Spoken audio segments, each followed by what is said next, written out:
오늘 소금과 빛이라는 제목으로 같이 말씀을 나누도록 하겠습니다. 예수님은 13절에 말씀을 시작하면서 너희는 이라고 말하고 있습니다. 여기서 너희라고 하는 말씀에 해당되는 사람들은 예수님의 제자들입니다. 예수님은 예수님의 제자들에게 13절에서 16절까지의 비유의 말씀을 통해 그들의 정체성이 이것과 이것이다라고 설명을 하고 계십니다. 첫 번째 제자들의 정체성은요, 세상의 소금입니다. 소금에는 많은 기능이 있죠. 방부제의 기능도 있고요. 살균의 기능도 있습니다. 그러나 오늘 예수님은 이런 소금의 다른 기능에 초점을 맞추지 않고 오직 짠맛을 내는 기능으로서의 소금을 이야기합니다. 그렇기 때문에 이 비유를 해석할 때 자꾸 이제 소금의 여러 가지 어 기능들을 쭉 열거하면서 뭐 이게 "부패하지 말아야 된다." 뭐 이제 그렇잖아요. 그래서 뭐 "우리가 세상의 소금이다." 그러면 "우리가 인제 세상으로 들어가면 세상을 썩지 않게 한다." 뭐 여러 가지 인제 좋은 해석들을 할 수 있는데 본문이 말하는 건 아닙니다. 본문이 이 예수님께서 말씀하시려고 하시는 의도는 소금의 짠맛이라는 거죠. 예수님은 오직 소금의 짠맛에 대해서 말하고 있고 이 짠맛을 잃게 되면 소금은 아무 쓸데가 없어서 밖에 그냥 사람들에게 버려진다는 이야기를 합니다. 소금이라는 건 그 존재 자체가 짠 것이죠. 그렇기 때문에 소금은 짠맛을 내는데 쓰여지게 됩니다. 그런데 소금이라고 해서 뿌렸는데 소금이 짠맛을 잃어버려 아무 짠맛도 내지 못한다면 그것은 더 이상 소금이 아니게 된다는 거죠.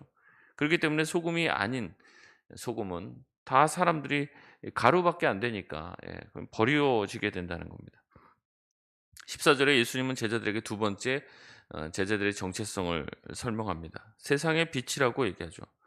빛이기 때문에 산 위의 동네가 숨겨지지 못하고 사람들은 등불을 켜서 등경 위에 두어 모든 사람에게 비치게 한다라고 말씀을 합니다. 빛은 그 존재 자체를 숨길 수가 없죠. 여러분 작은 불을 켜서 한번 손으로 이렇게 감싸 보십시오. 이 손가락 사이로 비쳐 나오는 그 빛을 숨길 수가 없다는 거예요. 빛이 비춰지면 어두움은 사라지게 됩니다. 어두움이 빛을 이길 수가 없죠. 빛이 비춰지면 물체를 제대로 분간할 수 있게 된다는 겁니다. 예수님의 제자는 이와 같이 소금과 빛과 같다라고 말씀합니다. 예수님의 제자들은 소금과 빛이에요. 세상의 소금과 빛으로서의 역할을 감당하는 것이 제자들의 역할입니다. 소금은 그 존재 자체가 짭니다. 빛은 그 존재 자체가 빛을 내고 있어요. 소금도 그렇고 빛도 그렇고 그 존재 자체를 감출 수가 없습니다. 소금이 짠맛을 잃으면 더 이상 소금이 아니고 빛도 그 빛을 내지 못하면 빛이 아닌 거죠. 다시 말해 예수님의 제자라고 하면서 예수님의 제자의 역할을 감당하지 못하면 그것은 예수님의 제자가 될 수가 없다는 거죠. 예수님의 제자도 역시 마찬가지라는 겁니다. 예수님을 따르는 예수님의 제자들도 예수님의 제자됨을 감출 수 없다는 거예요. 그런 이야기 하지 않습니까? 이 감기와 사랑은 감출 수가 없다. 마찬가지 얘기입니다. 이 소금과 빛으로서 예수님의 제자들이 부름받았고 그들이 소금과 빛의 역할을 감당한다는 것은 그들이 예수님의 제자라는 그 존재 자체를 더 이상은 감출 수 없게 되었다는 이야기를 하는 겁니다. 감출래야 감출 수가 없고 감추려고 해도 티가 난다는 거죠. 사자성어종에서 낭중지추라는 말이 있습니다. 이 주머니 그 가운데 그다음에 갈지자 쓰고요. 이 송곳 추자를 씁니다. 주머니 속에 송곳이라는 얘기입니다. 주머니 속에다 송곳을 집어넣는다고 해도 어때요? 튀어나온다는 거죠. 튀어나와서 허벅지를 찌르기도 하고 주머니 속에 송곳을 넣어 놓으면은 그게 주머니 밖으로 나와서 다른 사람을 찌르기도 한다는 겁니다. 이 사자성어는요. 자기를 알아주지 못하는 사람들에 대한 이야기입니다. 자기가 좀 대단한 사람이라고 생각을 하는데 사람들이 안 알아주는 거예요. 그러니까 '아 왜 나를 알아주지 않는가? 왜 사람들이 나를 인정을 안 하나? 아 나는 다른 사람처럼 금수저가 아니라 흙수저에서 태어났기 때문에 이렇게 사람들이 나를 알아주지 않나 보다. 나는 기회를 얻지 못했다.' 이렇게 생각하는 경우가 많은데 그렇지 않다는 거죠. 주머니 속에 있는 송곳이 반드시 드러나듯이 우리가 아무리 두메산골에 있다고 할지라도 하나님의 자녀로서의 삶을 살게 되면은 반드시 그것은 드러나게 되고 사람들이 찾아오게 된다는 거죠. 사람들이 자기를 알아주지 않는 것은 자기 자신은 뛰어나다고 생각하는데 다른 사람들은 뛰어나다고 알아주지 못하기 때문에 '그런 일이 생긴다.'라고 생각하지만, 진정으로 뛰어난 사람은 아무리 깊숙한 곳에 숨어 있어도 사람들이 알아보게 된다는 얘기입니다. 그러니까 다른 사람들이 알아보지 않는 것에 집중하지 말고 자기 자신을 갈고 닦는 것에 집중해서 자기가 위대한 사람이 되면은 그것은 주머니 속에 넣어 놔도 모든 사람들이 다 알게 될 거라는 얘기입니다. 예수님의 제도도 마찬가지라는 거죠. 주머니 속에 넣어도 감출 수 없고 티가 난다는 겁니다. 소금이고 빛이면 다 티가 난다는 거죠. TV를 보다가 연예인들이 또 유명 인사들이 인터뷰를 하는 장면들을 보면요, 그 쓰는 말이 좀 달라요. 교회 다니는 사람들. 뭐 이렇게 돼서 뭐 이게 은혜가 됐다, 뭐 이런 식의 표현을 쓴다든지, 특별히 이제 교인들, 성도들 간에 쓰는 그런 말들과 단어들이 툭툭 튀어나옵니다, 이 얘기를 하다 보면은. 그래서 무슨 섭리로 됐다는 둥 뭐 이런 여러 가지 인제 교회에서 또 성경에 나오는 어떤 구절의 한 대목들을 자기도 모르게 인용을 하는 거예요. 뭐라는 겁니까? 숨기려고 해도 이 티가 난다는 거죠. 방송에서 막 종교 편향이다 그래서 이제 자기 종교성을 드러내기가 쉽지가 않은데, 이 말하다 보면 자연히 이게 나오게 되는 거예요. 언어가 다르고 생각이 다르기 때문에 뭔가 다른 거죠. 그래서 '저 사람 혹시 교회 다니지 않아?' 그래서 인제 누구누구누구 종교 이렇게 쳐 보면 반드시 그 사람은 기독교 이렇게 나오더라고요. 알아보게 되는 거죠. 이 말은 거꾸로 말하면 우리가 세상과 다른 것이 보이지 않고 세상과 똑같다면 예수님의 제자일 수 없다는 말입니다. 맛을 잃었기 때문에 소금일 수 없고 그냥 가루 부스러기밖에 되지 않는 거죠. 쓸데가 없으니 버려지게 된다는 거예요. 교회가 교회답지 못하니 세상에 지탄을 받는 거죠. 성도가 성도답지 못하고 목사가 목사답지 못하니 사람들이 교회를 찾지 않은 걸 수도 있다는 얘기입니다. 여러분, 예수님의 말씀대로 된 거죠. 소금이 소금답지 못하니 밖에 버려진 것과 똑같다는 거예요. 빛이 빛을 비추지 못하는 거예요. 세상이 어 세상의 어두움 가운데 있을 때 교회가 그들에게 빛을 비춰주고 소망이 되어야 되는데, 오히려 세상이 교회의 부족한 부분들, 문제들을 들추어내는 것이죠. 그리고 변화되라고 오히려 이야기하고 있는 시대가 된 거예요. 그러니 이 교회가 또 성도들이 세상에 빛이 되지 못하는 것이죠. 여러분, 예수님은 16 절에 그렇게 말합니다. "너희가 빛이니 이 빛을 비추라." 우리의 믿음, 우리의 신념을 드러내어 다른 이들이 예수를 믿게 하고 그럼으로써 하나님께 영광을 돌리게 하라고 말씀합니다. 여러분, 이것은 전도의 기본 원리입니다. 전도는요, 사람들 붙잡고 앉아 갖고 사형리 읽어 주는 게 아닙니다. 그리고 "예수님 믿으실래요? 저랑 잠깐 영접 기도하면은 천국에 갈 수 있습니다." 그게 아닙니다. 전도지 막 나눠 주면서 교회 한번 오라는 것이 전도의 기본이 아닙니다. 오늘 이 말씀은요, 예수님께서 전도의 복음의 아주 기본적인 이야기를 하고 있는데 이것이 무엇입니까? 우리 같이 한번 읽어 볼까요? 16 절의 말씀입니다. 시작. "이같이 너희 빛이 사람 앞에 비치게 하여 그들로 너희 착한 행실을 보고 하늘에 계신 너희 아버지께 영광을 돌리게 하라." 아멘. 우리의 믿음의 빛이, 삶의 빛이 다른 사람들에게도 비춰져 너희의 선한 행동을 보고 하나님께로 나와 주님께 영광 돌리는 자리, 믿음을 가지고 하나님이 하나님 되심을 알게 하는 것, 이것이 바로 복음의 전파, 복음의 전도라는 거죠. 여러분, 이 말씀은요, 그 당시에 있던 제자들과 무리들에게 다 파격적인 말씀이에요. 왜냐하면 유대교 자체, 구약 자체는요, 전도가 없습니다. 이걸 잘 이해해야 되는데 무엇이냐면요, 이 유대교 자체는 이 구약 성경에 나와 있는 이 유대인들 자체는요, 복음을 전하라는 명령을 받지 않습니다. 이방인들이 믿고 싶어 갖고 유대교로 들어오고 유대인에 편입되고 싶으면 할례를 받고 하나님을 믿고 따르고 들어올 수 있는 방법은 있어도요, 하나님이 적극적으로 그 이방인들을 믿음의 자리로 데리고 오라고 명령하지는 않습니다. 그들은 어떻게 생각하고 있냐면요, 유대인들은 자기가 태어난 것 자체가 이미 구원받았다고 생각해요.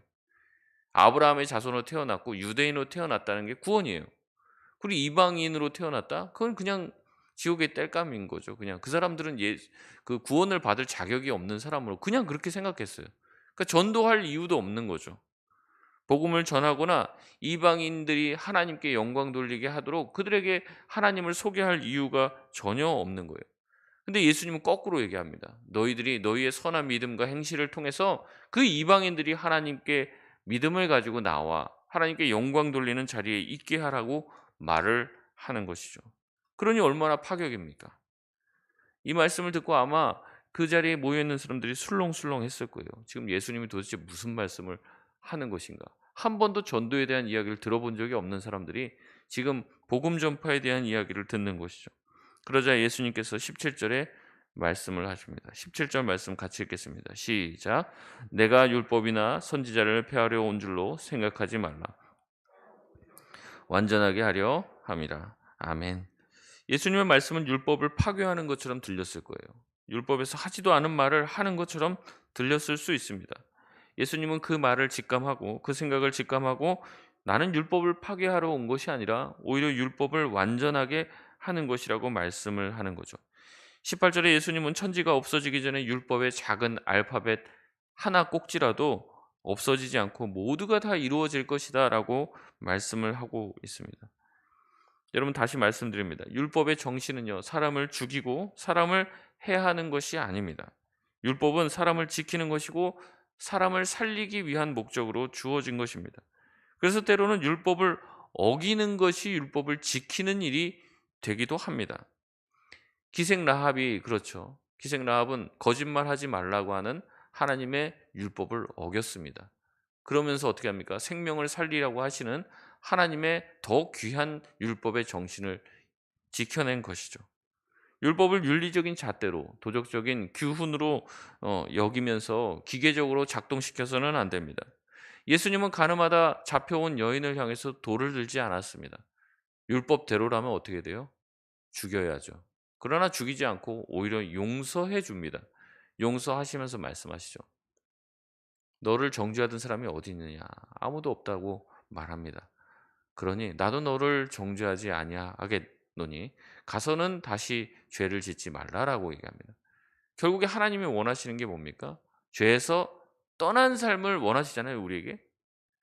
예수님도 그 여인에게 똑같이 접근을 한 겁니다. 이 여인을 지금 처벌한다고 될 일이 아닌 거예요. 어떻게 하는 거예요? 용서하면서 다시 죄를 짓지 말라라고 말하는 것이 율법의 정신을 지키는 것이고 그게 하나님이 그 율법을 주신 이유와 목적이라는 것을 알고 예수님은 그 여인을 보낸 것이죠. 그것이 사람들 눈에 보기에는 굉장히 이상해 보이는 거예요. 왜냐하면 예수님은 율법을 지금 지킨 거예요, 안 지킨 거예요? 그냥 보기에는 안 지킨 거예요, 지금. 돌로 쳐야 되거든요. 율법에 그렇게 써 있거든요. 그렇게 해야 되는 거예요. 그런데 하지 않은 것이죠. 여러분 율법의 정신이 뭡니까? 사람들로 하여금 이 울타리 밖으로 넘어가지 마세요. 이겁니다. 그럼 넘어가면 다 어떻게 다 죽입니까? 그럼 이 자리에 살아남을 사람은 아무도 없다고 말씀드렸습니다. 다시 돌아올 수 있는 기회를 주고 다시 회복할 수 있는 기회를 주는 거예요. 그래서 레위기도 보시면 그런 내용들로 가득 차 있지 않습니까? 우리가 죄를 혹시라도 짓게 되면 다시 회개하고 죄를 씻음 받을 수 있는 길을 열어 주시는 거죠. 이게 율법의 정신이고 율법을 주신 의도입니다. 그렇기 때문에 예수님은 율법의 완성이고 율법의 마침이라고 자기 자신을 소개하고 있습니다. 율법을 하나도 지키지 말라는 말이 아니다. 정말로 율법을 주신 하나님의 마음과 그 정신을 지키는 것이야말로 진짜 율법을 지키는 것이라고 말하고 있는 겁니다. 예수님은 다시 계명을 잘 지키라고 강조하고 있습니다. 19절에 예수님은 누구든지 이 계명 중 작은 것 하나라도 버리면 또 그렇게 가르치는 자는 천국에서 작다 여겨질 것이라고 말씀을 하십니다. 예수님께서는 그러는 거예요. 율법을 너희가 너무 그냥 그렇게 겉핥기식으로 지금 지키고 있다. 율법에서 거짓말하지 마라, 도덕질하지 말라 이렇게 말을 하고 있고 살인하지 말라고 하는데 딱 살인만 안 하고 있는 거예요. 근데 뒤에도 나오지만 예수님은 뭐라고 얘기하십니까? 산상수훈에서 너희가 마음에 어떤 형제를 미워하는 자마다 그 마음에 이미 살인하였다라고 얘기하면서 그 살인하지 말라라고 하시는 말씀을 주신 이유가 무엇인지를 재해석해 주는 거죠. 간음하지 말라고 간음만 안 하는 거예요. 근데 너희들 마음속에 여전히 음란한 마음으로 가득 차 있는데 가늠만 안 하는 것뿐이지 너희 마음속에 있는 그 마음의 생각들을 지키지 못하고 왜 마음을 통제하지 못하느냐라고 예수님 말씀하시며 이미 그 마음에 가늠했다라고 말씀을 하시며 율법을 주신 의도와 목적을 해석해 주시는 겁니다. 그러면서 진정으로서 율법을 지키는 법을 말씀해 주시고 가르쳐 주시는 거죠. 마지막에 예수님은 다시 의에 대한 이야기를 하십니다. 20절 말씀입니다. 같이 읽겠습니다. 시작. 내가 너희에게 이르노니 너희 의가 서기관과 바리새인보다 더 낫지 못하면 결코 천국에 들어가지 못하리라. 아멘. 바리새인 서기관들은 율법을 잘 지키는 사람들이었습니다. 이것을 자기 의로 삼고 있었던 사람입니다. 예수님은 우리의 의가 그들의 의를 뛰어넘지 못하면 결단코 천국에 들어갈 수 없다고 말씀합니다. 그들이 바리새인 서기관들이 율법을 잘 지키는데 그럼 우린 더 잘 지켜야 된다라는 말씀을 하는 거거든요. 이 말씀이 무엇이냐? 결국에 율법을 지키는 율법을 그냥 법으로만 준수하는 단순한 종교 생활로는 결단코 천국에 들어갈 수 없다는 겁니다. 율법이 말씀하는 그 의도, 율법이 주어진 목적을 이해하고 그 정신을 지키는 것. 그 율법을 주신 분이 누구예요? 율법을 주신 분이 누굽니까? 하나님이시잖아요. 그럼 하나님이 왜 주셨는지 하나님이 더 중요한 거예요. 율법 자체보다. 그것을 주신 하나님이 더 중요합니다. 그래서 그 하나님을 기쁘시게 하지 못하면 율법 준수는 아무 소용이 없다는 얘기를 지금 예수님은 하고 있는 겁니다. 한번 예를 들어보겠습니다. 생일이면 누구든지 교회 안에 있는 성도들이 생일이면 만 원씩 만 원 이상의 선물을 최소 만 원짜리 선물을 줘야 된다는 법이 있다고 한번 생각해 보십시오. 아마 우리가 만 원씩 다 줘야 되기로 다 이제 뭐 결의를 했기 때문에 만 원씩 줘야 될 거예요. 그런데 내가 그 사람을 사랑해요. 아주 좋아요. 그럼 만 원짜리 선물을 주는 게 어려운 일이고 부담일까요? 그렇지 않다는 거예요. 근데 우리가 그 사람을 싫어해요. 그럼 만 원짜리 주는 것도 어때요? 아깝죠. 아이 누가 이런 법을 만들어 놨고 이렇게 짜증나게 하나 이렇게 생각을 하지 않겠습니까? 우리가 사랑한다면 만 원이 뭐가 문제입니까? 10만 원도 문제가 되지 않을 거예요. 아깝지 않은 거예요.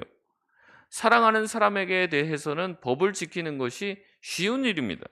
그러나 사랑하지 않으면 법을 지키는 일이 어려운 일이에요. 우리가 하나님의 말씀을 지키는 게 어렵다고 생각한다면 우리가 하나님을 사랑하는지 사랑하지 않은지를 다시 한번 점검하고 돌아봐야 하는 것입니다. 여러분 이게 더 나은 의예요. 더 나은 의. 바리새인과 이 사두개인들은요. 이 법을 지키는데요. 하나님이랑 아무 상관없습니다. 법이라고 하니까 그걸 지켜야지 천국 간다고 생각하니까 자기 자신을 위해서 그냥 지키는 거예요. 예수님 말씀하시는 겁니다. 그런 식의 의로는 되지 않는다. 하나님을 사랑하고 하나님이 이 율법을 왜 주셨는지를 생각하면서 하나님을 사랑하는 마음으로 지키지 아니하면 너희들이 결단코 천국에 들어갈 수 없다라는 말씀을 하시면서 율법 자체를 지키는 것보다 율법을 주신 이를 기억하고 율법을 주신 의도를 생각하며 하나님의 마음을 기쁘시게 해드리는 자가 되어야 한다. 말씀의 준수는 율법을 단순히 지키는 데서 그치지 않고 그 이상의 것들을 해 나갈 때 진정으로 율법을 지키는 것이 된다라는 말씀을 하는 것입니다. 그래서 예수님의 모습은 어떻게 볼 때는 뭐예요? 파격인 거예요. 어떻게 볼 때는 율법을 깨트리려고 하는 것이 같이 이제 느껴지는 거예요. 그러니까 예수님 다시 말씀하죠. 율법을 내가 폐하고 없애버리려고 하는 게 아니라 율법을 완성하려고 내가 왔다라고 말씀을 하는 거죠. 말씀을 마무리하겠습니다. 사랑하면 감출 수 없어요. 예수님을 사랑하고 예수님을 따르면 티가 납니다. 하나님을 사랑하게 되면 티가 난다는 말이죠. 소금과 비치기에 짠맛을 내고 빛을 비추어 어둠을 걷어냅니다. 사랑 없이 법만 지키는 사람과 존재 자체가 다른 사람은 다른 것이죠. 사랑의 의의를 가졌기 때문에 다르게 살 수밖에 없습니다. 법을 지키는 그런 의로는 하나님의 나라에 들어갈 수가 없다는 것입니다. 하나님의 마음을 기억하고 하나님의 마음에 들기 위해서 말씀을 지키는 자는 그냥 법만 지키는 사람과는 수준이 다르다는 거죠. 우리는 세상의 빛과 소금입니다. 우리는 예수님의 제자이고 예수님의 사랑을 받은 자들이죠. 주님을 알지 못하는 세상 하나님을 알지 못하는 이 세상 가운데 하나님을 만나고 하나님을 사랑하는 자로서 이 세상에 빛을 비추고 짠맛을 내어 하나님이 어떠한 분이신지를 보여주고 주의 복음을 전할 수 있는 우리 모든 성도들 되시길 바랍니다.